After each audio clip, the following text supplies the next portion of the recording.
So all right guys, आजको म दिन चाहिँ एकदम हट एन्ड स्पाइसी फुड मात्र खाएर म चाहिँ आजको दिन बिताउनेवाला छु। अनि आजको मेरो च्यालेन्ज चाहिँ एकदमै खतरा हुनेवाला छ। अनि सो लेट्स गो। च्यालेन्ज खेल्नुभन्दा पहिला चाहिँ हामी स्वयम्भू घुम्न जानेवाला छौँ। सो लेट्स गो, तपाईँलाई पनि स्वयम्भू घुमाउँछु।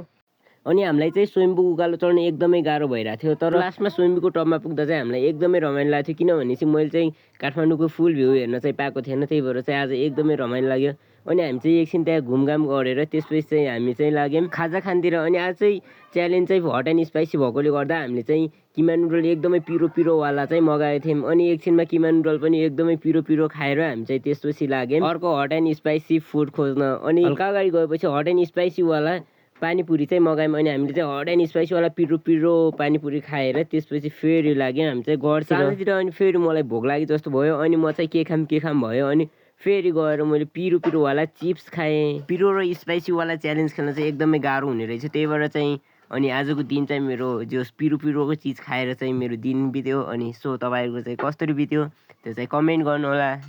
So thank you everyone for watching my video.